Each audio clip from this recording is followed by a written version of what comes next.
Queria agradecer muito à organização aqui, o convite. Para mim é um prazer, uma honra falar sobre o que eu faço. E eu adoro o que faço, é sempre bom a gente falar sobre o que faz, principalmente quando se gosta do que faz. Eu entendo aqui fazer uma pequena enquete. O público é pessoal majoritariamente de graduação, né? Imagino que em áreas correlatas vou chamar de investimentos, né? Mais ou menos isso, né? Talvez eu tenha gente começo da graduação ainda investigando, quer fazer, alguns que já devem estar no final, já participando de ligas e grupos de mercado financeiro. Eu vou tentar fazer uma coisa genérica, ampla, que possa interessar a maioria e sirva também para os que estão no começo de graduação aqui, tá? Eu combinei aqui com o Rafael que eu vou tentar falar uns 20 minutos e depois abrir para as perguntas. Talvez como contexto, dado que tem muita gente na graduação aqui, tenha valor que eu compartilhe um pouco da minha trajetória pessoal. Não por egolatria, não, falar sobre si mesmo é sempre bom, mas porque acho que pode ter valor. Eu, ao contrário de vocês que estão aqui num evento, esse evento super legal de conhecendo potenciais empregadores, eu entrei muito tarde no mercado de trabalho, assim, digamos esse mercado de trabalho tradicionalmente definido, porque eu fiz graduação aqui na Fundação Getúlio Vargas, em São Paulo, e depois, durante a graduação, interessante, porque eu sabia que eu queria continuar sendo estudante naquela altura. Então eu fui direto fazer mestrado em economia no departamento de economia da PUC-Rio. E a razão eu queria fazer a PUC-Rio, porque era o programa de mestrado que melhor colocava, é possível que seja verdade isso hoje ainda, mas acho que hoje é bem mais espalhado, era o que melhor colocava nos doutorados de primeira linha no exterior em economia, né? E de lá eu fui direto para o doutorado em economia. Eu fiz doutorado em Stanford, na Califórnia, e, portanto, eu entrei tarde no mercado de trabalho. E quando, na verdade, eu terminei o doutorado, eu fui para o mercado de trabalho acadêmico, para ser professor e pesquisador. Eu recebi algumas propostas de emprego, mas o que eu queria mesmo era voltar para ser professor da PUC-Rio, que eu fui durante... Eu voltei em começo de 2005, que eu fui durante muitos anos. E compartilhando um pouco dessa história, porque ela começa a cruzar com o Opportunity e com o meu primeiro contato com o que é uma empresa de investimentos, que é o que o Opportunity é, tá? Acho que é a melhor maneira de definir assim, o que a gente faz aqui, empresa de investimentos. E contar para vocês o privilégio, a sorte que eu tive. Quando eu voltei do doutorado, eu fui pesquisar, assim, como tarefa de tempo integral, eu fui pesquisador durante muitos anos. O que o pesquisador faz é escrever paper para publicar em jornal científico, né? Mas no Brasil, como o perfil que eu tinha sempre foi... Nos Estados Unidos, se você estivesse lá, para você, como pesquisador, também participar do mercado de trabalho, digamos assim, no mercado financeiro, como consultor ocasional, ou economista faz muito, é ser perito e expert em casos com natureza econômica. Por exemplo, meu orientador no doutorado foi economista-chefe no caso do Departamento de Justiça americano, Estados Unidos contra a Microsoft, que é o maior caso antitrust da segunda metade do século passado, né? Era a guerra dos browsers, né? Os browsers de graça. Mas você precisa ser muito sênior para ter acesso a isso. E aqui, pelo menos a minha geração, por sorte, você não precisava tanto. Eu estava lá como recém-chegado a PUC-Rio, no departamento de economia,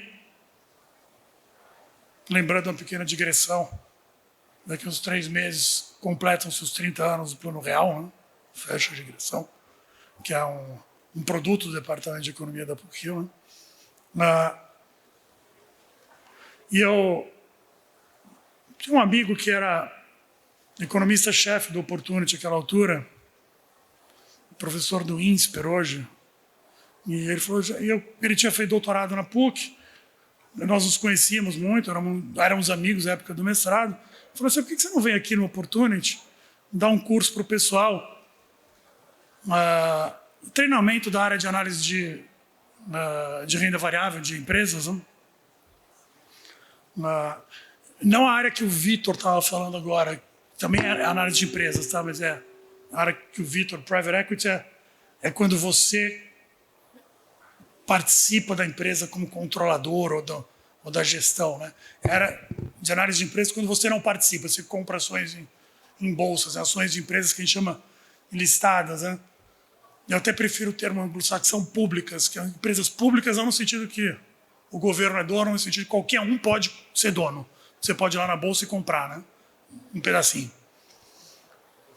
Mas eu ia dar análise, porque eu fiz a digressão do Plano Real, porque eu sou da geração pós-real, né? Então, a primeira geração que foi de economistas que fez doutorado, que não estudou macroeconomia, porque o problema da inflação meio que já estava no Brasil, na América Latina, mas já no Brasil, os economistas precisam fazer uma macroeconomia, né? E eu fiz uma área que se chama organização industrial, que a coisa mais próxima que a gente vê, assim, tipo antitrust, assim, defesa da concorrência, regulação, é essa área. É uma área mais de microeconomia. Então, por que você não vem dar um curso de regulação aqui? O Brasil tinha passado uma fase que várias empresas que eram de propriedade e controle dos governos nas 3 esferas de governo, mas principalmente estadual e União Federal, tinham sido privatizadas em setores, alguns deles que eram monopólios naturais, vamos dizer, distribuição de energia elétrica, né? Tem um distribuidor em geral, principalmente naquela altura, né? Ele é monopólio localmente, porque não faz muito sentido você ter 2 redes de poste, né? Então tinha muito interesse nisso, que essas empresas tinham passado para o controle privado e, ao mesmo tempo, a gente estava partindo, você privatiza e constrói um sistema de regulamentação, né? Porque como quando a distribuição de energia elétrica era pública, vamos dizer, você não supunha que o Estado não ia abusar de preço contra os seus cidadãos, né? Quando você privatiza, há necessidade de regulamentação, né? Que você coloca a regulamentação de preço. Se eu vou te vender o direito de vender energia elétrica para o seu público cativo, ele não tem muita alternativa, mas eu vou controlar o preço que é a tarifa de energia, né? Então tinha muito interesse nisso. E eu dei esse curso. Nesse curso eu tive o privilégio de conhecer o Dório Ferman, que é o nosso gestor, do sócio do Opportunity. Tive a sorte, o privilégio, eu fiz um doutorado em Stanford, depois eu fiz outro com o Dório. Dório virou e disse, por que você não fica aqui uma tarde por semana? Eu sei que você quer fazer academia, quer escrever paper e publicar artigo científico, mas por que você não fica aqui uma tarde por semana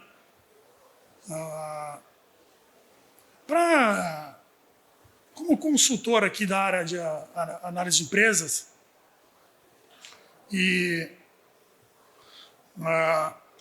ajudar o pessoal, assim, esses temas são muito importantes para a gente. E eu pensei assim, pois não, né? Para ser honesto com vocês, por uma tarde por semana, o Opportunity ia me pagar um dinheiro que, como assim, eu era estudante até pouco tempo, era um dinheiro que eu nem conseguia contar direito. Aí eu fiquei lá uns 2, 3 meses, eu comecei a ficar ansioso. Porque eu ficava lá, o pessoal me perguntava coisas, eu não entendia muito das coisas específicas da indústria e tal, mas eu entendia um pouco de teoria econômica e organização industrial, mas eu não via muito como as opiniões que eu dava podiam ganhar dinheiro. E estava ficando ansioso, né? Eu ia lá e ficava assim. Aí eu tomei coragem. Dória é uma figura muito. Já era épica àquela altura. Hoje, o nosso. Tem muito candidato ao Warren Buffett brasileiro, o Dória de fato um deles. Eu vou contar essa pequena anedota, que eu disse que eu tive o privilégio de fazer um doutorado depois com o Dória e com a Verônica, e também com o Daniel Dantas no Opportunity. Eu tomei coragem e perguntei assim, Dória, o que eu estou fazendo aqui? Por que você me paga esse dinheiro todo? Ele olhou para mim e disse assim, o fato de que você fez a pergunta já mostra que deve estar bem investido esse dinheiro. Se você se questionou sobre isso. E Dório tem uma maneira de explicar as coisas para as pessoas, Verônica também. Conta um caso. Quando você me explica, conta um caso, porque é uma coisa que você consegue se relacionar. Eu falei, olha, quando o Daniel e eu começamos, Daniel, Verônica e eu, o mercado era muito incipiente. Ele contou o caso lá do contar com a variação cambial no balanço da Vale. Claro que é uma empresa que vende minério de ferro, o cliente fora do Brasil, basicamente exportadora, o câmbio é muito importante para o resultado dela. Né? E não era comum na análise que se levasse em conta direito o efeito do preço do dólar no resultado da empresa. Ele virou e falou assim, olha, você não sei muito bem como que as tuas opiniões vão ganhar, mas é alguma coisa diferente. Seu estilo Dória. O que ele quis dizer foi, quando nós começamos, a diferença de capital humano era tão grande que uma coisa tão simples quanto saber levar em conta o câmbio para o resultado da Vale, a gente ganhou muito. Isso era 2005. Ele quis dizer, hoje a diferença já não está tão grande, então precisa de alguma coisa diferente. Então, quando tem um nome enorme lá, buy side, principais métodos do Opportunity, já vou falar o primeiro. A gente tem vários métodos que funcionam por aí, tá? Se é legal e está dentro dos seus parâmetros morais e éticos, ganhou para a gente, ganhou. Mas o nosso que a gente consegue ganhar pense diferente, faça alguma coisa diferente. Por quê? Agora eu estou entrando mais na... E só para terminar, essa relação durou 10 anos. Até coincidiu que eu eu fui ser professor do INSPER. Eu fui contratado pelo INSPER para formar o doutorado em economia no INSPER. E, por coincidência da vida, logo depois me foi oferecida uma posição lá em Harvard, como professor visitante, pesquisador visitante, e ao mesmo tempo eu acabei tendo um convite. E eu tive também o privilégio de participar do governo Temer, como secretário do ministro Henrique Meirelles, e depois do ministro Eduardo Guardia, no Ministério da Fazenda. Eu passei por algumas posições no Ministério da Fazenda. E de lá, estava louco para sair do governo, mas eu não consegui resistir ao desafio que o atual presidente do Banco Central, o presidente Roberto Campos, me convidou para levar a cabo ajudá-lo lá ele é o grande líder, né? Ele, também o ex-presidente Ilan Goldfein, grandes líderes de uma agenda de inovação financeira, que eu tive o privilégio de servir ao governo brasileiro, ao Estado, nesses dois governos, daí depois como diretor do Banco Central. Mas eu nunca saí do Opportunity, assim, emocionalmente.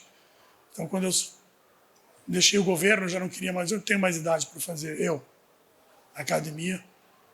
Aí eu falei assim, foi natural voltar e trabalhar com o Dório e Verônica, que é um privilégio enorme. Voltando, primeira lição, tem que pensar diferente. Eu sou chefe da análise, que a parte, o Vitor falou, que o Opportunity é uma casa de investimentos. Então nós temos vários investimentos. Nós temos fundos multimercado, multimercado quer dizer que você pode comprar vários tipos de papéis ativos, sacando, você tem mandatos. Mas em geral são coisas que são negociadas publicamente, tá? Você pode comprar ou vender dólar, você pode comprar ou vender o título da dívida europeia, da dívida italiana, da dívida brasileira. São apostas em câmbio, juros, né? Se o juro vai para cima, para baixo, o curto, o longo. Nós temos essa parte, nós somos uma parte muito grande, o maior fundo independente, no sentido de que não é parte de um conglomerado financeiro liderado por um banco, de renda variável de empresas listadas, de novo, empresas públicas no sentido anglo-saxão da palavra, que são empresas que qualquer um pode ser dono. Você compra em bolsa, ação que você compra em bolsa de valores. Nós temos uma área grande, eu vou tomar um certo risco aqui, e vou ousar dizer que é a primeira casa de investimentos proprietários. Eu prefiro falar em investimentos proprietários, eu chamo de private equity, né? Eu prefiro o termo em português, investimentos proprietários do Brasil. Deve ser mais ou menos junto com o Pátria. Eu ousaria dizer que é no bojo dos dinheiros que começaram a captação de dinheiros para financiar o setor privado participar mais diretamente da economia quando o Estado começou a sair de alguns setores econômicos, né, nos anos 90. Sempre pioneiro do ponto de vista de inovação financeira, instrumentos, o Opportunity é uma casa de investimentos. Então tem investimentos de vários tipos, imobiliário, é o maior incorporador do Rio. Investimento é você ver valor em alguma coisa, coloca o seu dinheiro antes para tirar depois, ganhando. É isso que é investimento. Tem que ser definido assim, simples, que é o nosso espírito. É simples. Complexidade, em geral, perde. E você tem que pensar diferente. Então, pense numa ação. Qualquer um pode comprar. Imagina que você vai lá, você estuda uma empresa, fala assim, estou achando que isso aqui vale mais do que está lá. Então eu vou lá e compro uma ação. O que nesta transação, trivialmente, quem faz parte dessa transação, se eu compro uma ação? Não é pegadinha. Vamos lá, gente. Se eu compro uma ação, quem faz parte dessa transação? O vendedor. Então, eu olhei aquele negócio, estudei, falei, vale mais do que isso aqui que está no preço que está na tela. É razoável supor, não por falsa humildade, mas porque se você não fizer isso, você vai perder dinheiro, que quem está na outra ponta também estudou e também é esperto, e também é inteligente, e também passou por todos os processos de seleção da vida. E, se ele vendeu, ele deve ter outra opinião, né? Eu gostaria muito de saber qual. Esse jogo, se parar para pensar, trivialmente, se você não tiver alguma coisa, uma maneira diferente de pensar, se você estiver pensando, vendo que todo mundo vê, não é buscar informação que não é pública, não. Aqui é só informação disponível publicamente. Mas é algum método, alguma maneira de ver diferente. Você não consegue ganhar sistematicamente. Você tem que supor que você é muito mais inteligente, muito mais bem preparado, num mundo que está cheio de gente bem preparada. Se você supuser isso, você vai cometer o erro, que é o primeiro erro, que é a arrogância. Ela é ruim por si só, mas ela é perdedora no mercado financeiro. Porque não é plausível supor que você vai ser mais esperto que todo mundo com a mesma informação sistematicamente. Faz parte da cabeça, assim, por que vocês ganham? Por que o Dório ganha? Ganha porque pensa dessa forma. Fala assim, eu não sei muito bem para que você serve, mas você é uma coisa diferente. E porque custa, o valor de você pensar diferente é muito maior do que isso que você acha que é muito dinheiro. Ele não disse isso, evidentemente, porque ele é um sujeito muito elegante. Ele não diria.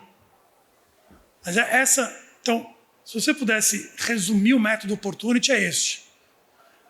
É incômodo porque é um pouco genérico, mas é incômodo mesmo. Dório gosta de dizer, na verdade quem diz isso é Daniel, você não ganha na comodidade. Na comodidade você perde. Você quer comprar um papel seguro, cômodo, que distribui dividendo, que em geral está tudo no preço. Você vai ganhar um bom retorno, mas você pode perder de duas maneiras, ou fazendo loucura ou perder com certeza. Esse você perde com certeza. Está todo mundo vendo. É no incômodo que você vai ganhar.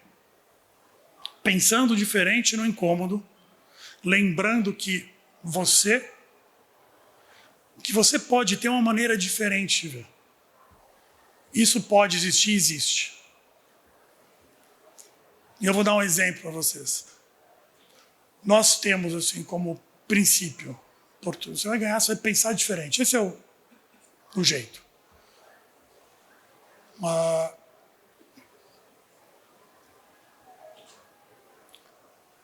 Tudo que é quantificável é cômodo. Você faz um modelo, coloca numa planilha. Você pode chamar do que quiser. O modelo de... A planilha, você tenta fazer, eu tento fazer previsões a respeito de quanto um negócio vai gerar de lucro, com qual variação, qual a chance de não gerar nada, qual a chance de gerar 5 vezes mais do que aquilo que eu acho que ele vai gerar em média, e qual é o meu apetite para esse risco. A técnica disso é, eu vou descontar alguma coisa porque eu vou receber depois e porque ela pode ser zero. Então, você me prometeu $1, que quem vai me pagar é o governo da Suécia daqui 10 anos, eu vou tratar esse dólar diferentemente do que a promessa do governo da Suécia daqui 5 anos, e vou certamente propor, vai tratar diferente do que $1, que talvez eu ganhe de lucro da Nvidia daqui 10 anos. Ou de lucro da Petrobras, ou de lucro de quem quer que seja. E você pode colocar na planilha, você pode quantificar o que você quiser. Eu, por exemplo, fui treinado para isso, para fazer modelo e quantificar. É cômodo, parece seguro, porque parece que você consegue se prender a alguma coisa. Está aqui na planilha. Estou vendo. É cômodo. Isso aí cria comodidade. E o que você não consegue quantificar é incômodo. E aí a gente tem um método de pensar que é explorar os vieses psicológicos que são humanos, e esses sim deixam oportunidades para quem investe. Por exemplo, você pega uma empresa, nós estamos analisando isso esta semana, que está no negócio de vender remédios, tratamento de diabetes. Se percebeu que esse remédio pode combater a obesidade.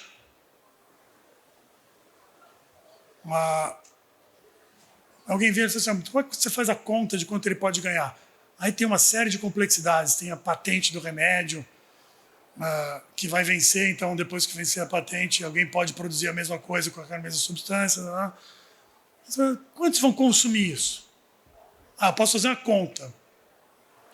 Vai parecer científica, vai ser cômoda. Eu vou lá nos dados da OMS, eu vejo assim, qual a fração de diabéticos tipo B, tipo 2 tem no mundo? Tanto. Quanto tem nos Estados Unidos, quanto tem na China, quanto tem na Nigéria, qual a fração de pessoas consideradas, digamos, morbidamente obesas ou com sobrepeso, ou que seja, eu falo assim. Eu falo assim, não, então hoje o remédio é validado para o tratamento de diabetes tipo 2, em alguns lugares já está validado para o tratamento de obesidade, pode ser que ele seja validado para o tratamento de doença cardíaca como prevenção. Isso tudo é quantificável, então eu vejo quantos tem potencialmente que podem consumir isso, eu vejo o preço do remédio e digo assim, não, então eu faço hipótese, assim, não, se o preço do remédio nesse nível, eu vou vender tantos remédios por esse preço, boto na planilha, faço a minha conta, sou super técnico. Posso até pegar isso aqui, se não fosse uma casa de investimento, submeto para um jornal científico para publicação. Não vou ganhar assim. Você não vai ganhar assim. Por que não? A gente que entende muito mais de processo de aprovação de remédio do que a gente. Cheio de PhD em ciências médicas aí, olhando para isso. O incômodo e o pensar diferente está no seguinte, não. Certo ou errado? Pessoalmente, eu acho triste. Mas certo ou errado, existe um padrão estético. E, na verdade, esse remédio ele vai competir pelos orçamentos de padrão estético. Ele vai competir, sabe com quem? Com Nike, com Louis Vuitton, porque as pessoas querem ficar magras. Não estou dizendo que isso é certo ou que isso é errado. Mas esse é super difícil de quantificar, porque eu não consigo ir lá na OMS e falar assim, quantas pessoas querem ficar magras? Não tem uma tipologia, uma patologia que alguém disse, deu um banco de dados no Excel lá. Esse é incômodo. Mas é aí que você pode ganhar. Porque esse é o risco que você pode tomar e ser remunerado por esse risco.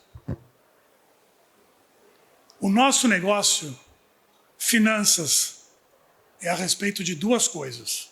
Remuneração de risco e compartilhamento de risco.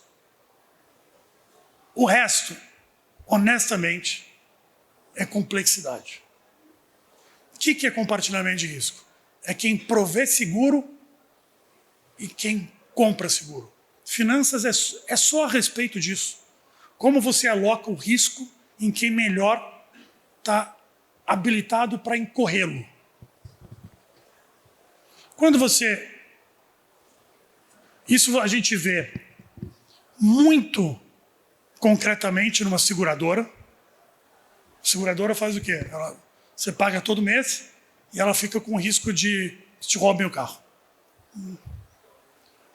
Mas você vê, se você pega e vende uma opção de compra de uma ação para daqui 3 meses 10% acima do preço que ele está lá, você está comprando um seguro. O que você está fazendo quando você fez isso? Eu sempre me confundo com essa aritmética. Eu vendi uma opção de vender uma ação 10% acima. A ação está Petro 4. Deve ter fechado R$38 alguma coisa na sexta-feira. Eu posso ir lá no mercado, do mercado, e falar assim, olha,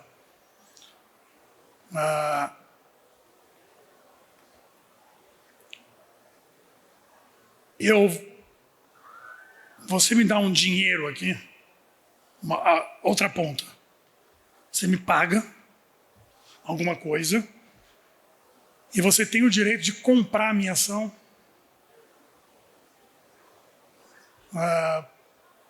por R$ 42 a partir da data tal, daqui 3 meses. O que você fez?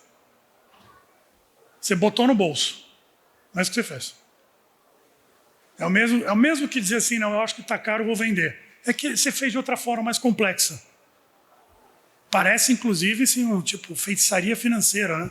Porque você vendeu, não sei, um direito de fazer não sei o quê. Você botou no bolso. Você comprou seguro. Você abriu mão.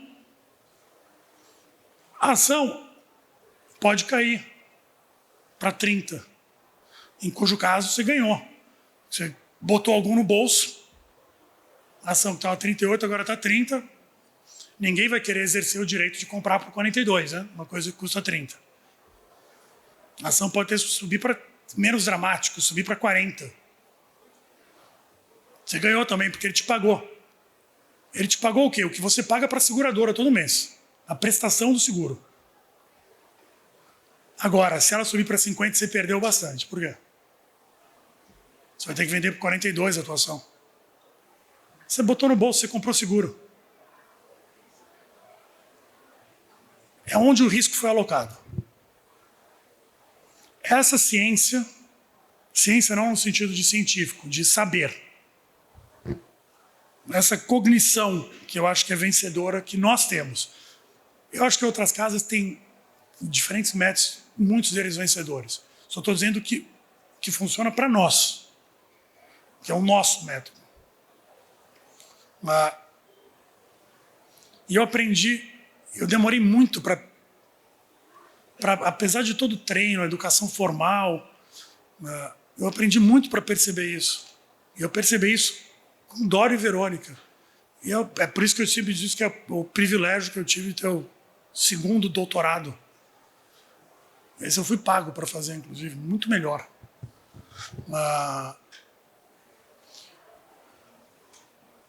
Ao compartilhar essas ideias, essa minha trajetória com vocês,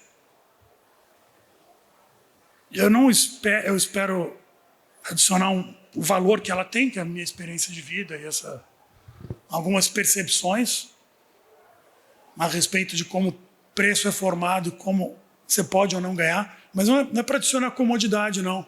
Porque não é concreto, eu não vou te dizer, tem um método aqui, você vai num livro qualquer, você vai no livro da Modaran, de valoração, de avaliação de empresas, leia o capítulo 13 inteiro, faça todos os exercícios, você vai ganhar dinheiro.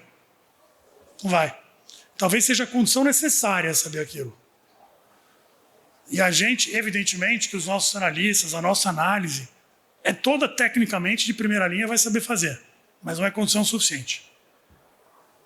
Condição suficiente é essa ciência, esse tipo de ideia e pensar diferente. Acho que é a que vai sobreviver, tá? Do ponto de vista de gestão ativa de ativos. Desculpa, não é uma redundância, uma repetição. Gestão ativa de ativos. Por quê? Porque o custo de transação caiu muito e a gestão passiva, que é simplesmente replicar o mercado, assim, qual é a minha estratégia? Sei lá, eu falo assim, eu não sei, eu não consigo saber se vai ser aprovado outro remédio para diabetes ou não, se os governos ocidentais realmente vão puxar para a eletrificação dos automóveis e o preço do cobre vai subir muito ou não. Não sei, na verdade eu não tenho muita vantagem em saber isso. Está cheio de gente esperta por aí estudando isso. O passivo ele faz o que eu não sei, então eu vou fazer o seguinte. O mercado, que é o Ibovespa, ele está sempre disponível por aí, a gente sabe, tem 10% de Vale, 8% de Bradesco. Eu vou comprar nessas frações. Custa alguma coisa fazer isso? Custa, mas é pouquinho, né? Você não precisa de análise, você não precisa pagar ninguém. Você precisa ter um back-office bom que fica replicando lá, compra e vende, se o preço sobe ou desce, rebalanceia. E a gente tem que vencer isso que custa zero. Por que não tinha isso há 40 anos? Porque era muito mais caro fazer. Hoje, com o computador do jeito que é, você faz. Então é por isso que, para ganhar, cada vez mais tem que pensar diferente. E parece uma contradição e é difícil de ver mesmo. Fala assim, não, você Está dizendo que você pensa diferente, mas que você não é arrogante.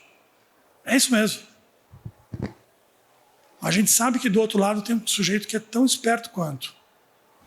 Mas talvez ele esteja olhando para os dados de uma certa maneira, ou ele está olhando só para alguns tipos de... os dados como vêm, o resultado da empresa, o fluxo de caixa, se tinha que depreciar 10 ou 15. A gente vai olhar para tudo isso, mas tem que olhar para outra coisa por trás. E é no incômodo mesmo que isso vai ganhar.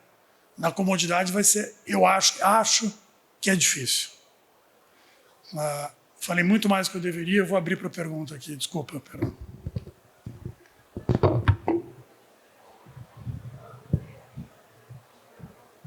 Licença, acho que um caso interessantíssimo que você poderia contar da Opportunity, da Santos Brasil. Vocês queriam ouvir um pouco como foi o histórico, como foi trabalhar nisso, porque eu acho que vocês fizeram o private equity dela e acho que ainda, mesmo ela estando aberta, vocês ainda continuam na base acionária. Acho que seria interessante ver.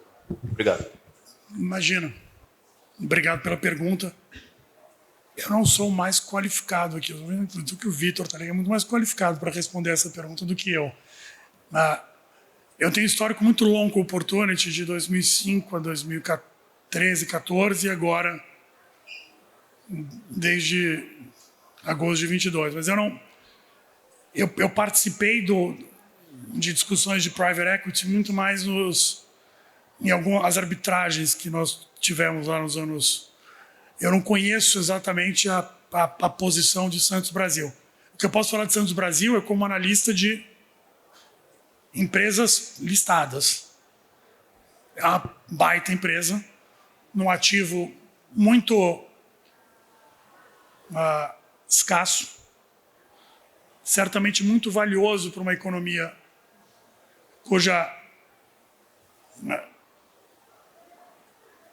a infraestrutura ainda tem muito que melhorar e tem um fluxo exportador, mas não necessariamente no tipo de produto que a Santos Brasil faz. Né? Acho que vale muito, inclusive, na empresa. É uma posição já, se eu não me engano, que deve ter mais de década do nosso private equity. Vitor vai poder... 20 anos. Sempre uma ideia pioneira, assim, Santa Bárbara, né? Uma ideia assim, tem alguma coisa com o consumo de proteína que vai acontecer nas tendências genéricas do mundo, né? Com enriquecimento. Santos Brasil, essa ideia, um ativo escasso, valioso,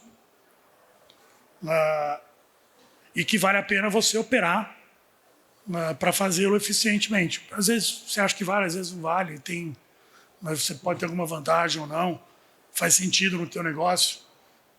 Agora, eu só consigo responder isso como analista de empresa listada, com baita empresa.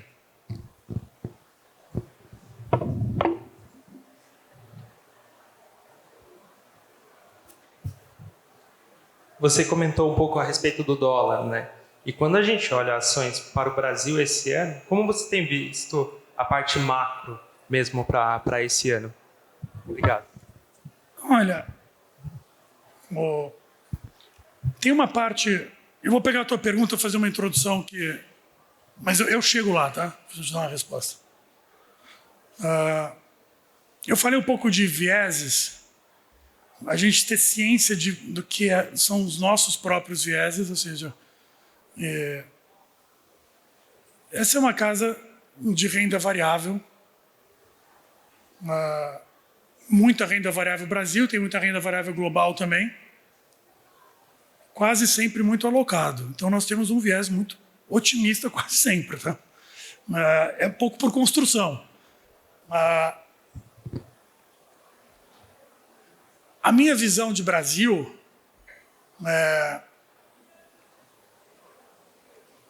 nós não temos problemas no Brasil, tá? Isso é uma coisa que eu também aprendi com o dólar. Nós temos características. Algumas delas vão conduzir a alto crescimento, outras a baixo. Uma coisa que é muito importante que nós conseguimos como sociedade é algum consenso a respeito de um grande arcabouço macroeconômico. Nós conseguimos lá, parece história e tal, mas é importante, nós conseguimos um marco de estabilização monetária importante. Não é trivial, basta olhar para alguns vizinhos. Nós conseguimos transitar para a democracia de maneira razoavelmente bem-sucedida. Nós conseguimos estabelecer, sim, consensos. A gente pode discordar sobre algumas coisas, mas genéricos, mas muito importantes a respeito de disciplina fiscal. E nós conseguimos transitar de governos ditos de direita para governos ditos de esquerda e vice-versa, com esse arcabouço mais ou menos intacto. Teve problema? Teve muito problema. Tem aprimoramento para fazer? Tem muito. Mas alguns países latino-americanos, por exemplo, ao transitar para um governo de esquerda, na hora que você realmente testou a democracia, ela sobrevive a um governo, parece que não sobreviveu muito bem. A grande prova da Colômbia, por exemplo, é transitar por um governo verdadeiramente de esquerda. Está fazendo agora. Inclusive vai ser um caso interessante para ver. É por isso que eu sou otimista. O Brasil, do ponto de vista fiscal, teve problema, mas nunca se jogou no abismo. Então,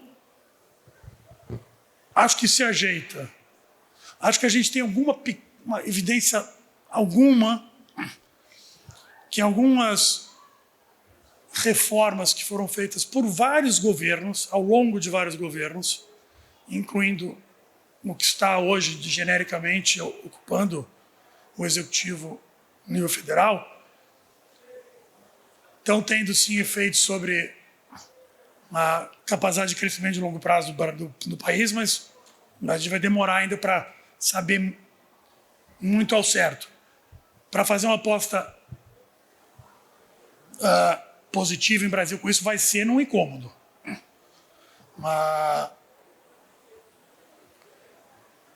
E o governo transitou de maneira legítima e democrática para uma ideia de Estado maior, com mais tributação. Esse governo que assumiu mudou o marco fiscal tendo isso em vista, mas existe um marco fiscal. Marco fiscal, a estratégia do governo que eu fiz parte era: a gente precisa atuar na disciplina fiscal só do lado do gasto. É uma escolha legítima, eu gosto dessa escolha. Mas não foi a escolha do mandato popular, por isso mudou-se o arcabouço para um arcabouço de superávit, que é despesa e receita. Tá? E pode vir com aumento de carga tributária. É bom ou ruim? Não é problema, é característica. A escolha da sociedade. O importante é que o superávit, que a gente consiga pagar as contas. E a gente tem um razoável consenso sobre isso. Quando você tem uma economia aberta a mercado de capitais, a disciplina dos preços dos ativos é muito forte. O que eu quero dizer? O custo do dinheiro responde muito rapidamente, porque você precisa se financiar, né? Evidentemente, você pode dar calote, você pode recorrer à inflação, uma série de coisas, mas a gente, como sociedade, já parece meio decidido que a gente não vai por esse caminho. Então, você vai ter que pagar, o credor vai dizer assim: olha, além de tudo, a nossa dívida, nós somos credores de nós mesmos na dívida. O Brasil, basicamente, tem pouca dívida externa. Então, esse calote, do ponto de vista político, social, é muito doloroso. Então, a gente tem meta de inflação, câmbio flutuante e algum rigor fiscal. Às vezes pode estar pior, às vezes pode estar melhor. A gente vai sobreviver e tem muito para ganhar ainda como país. Tem muito mato alto para cortar ainda. Acho que a gente cortou alguns. Mas tem bastante mato alto para cortar, por isso que eu tô otimista.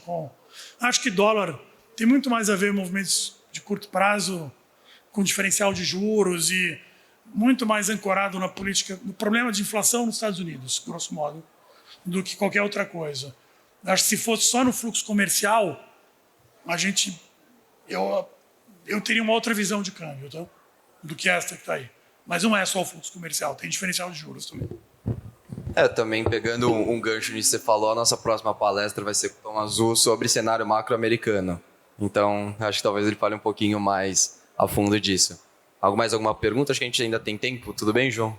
Claro. Mais alguma pergunta? Eu estou à disposição aqui. Acho que o Vitor vai fazer uma pergunta para você.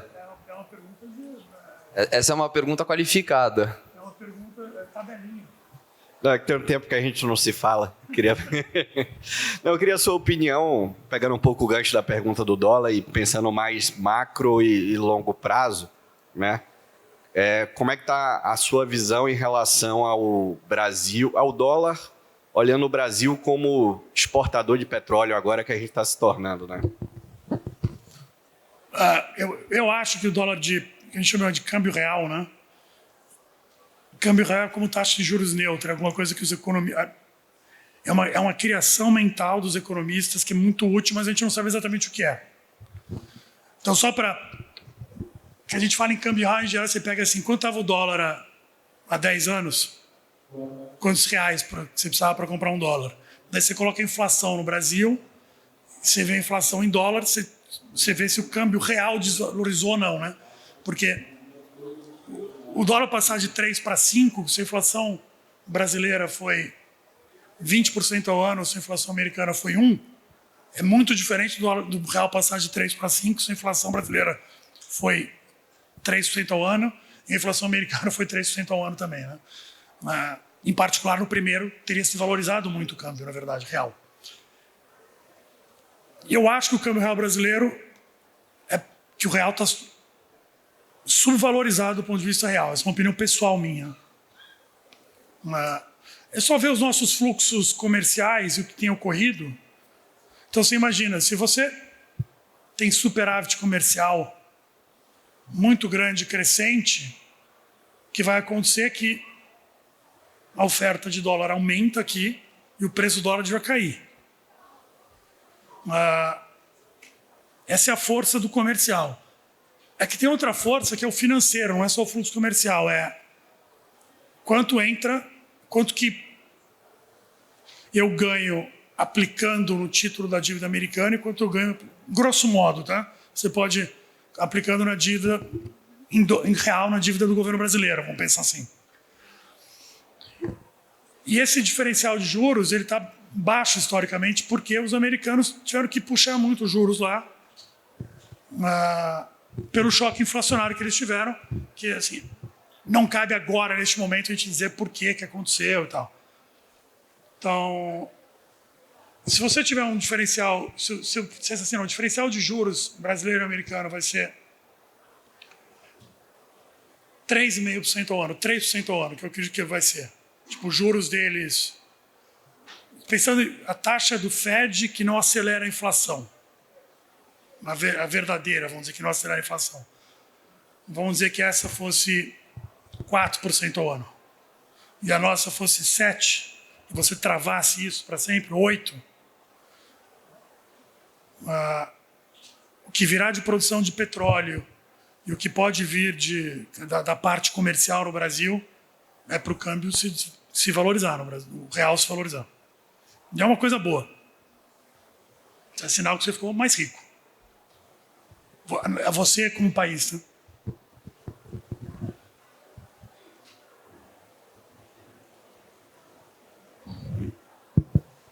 Bom, João, eu acho que foi um papo ótimo, mas nosso tempo infelizmente chegou. Muito obrigado, gente. Uma salva de palmas, por favor. Eu agradeço.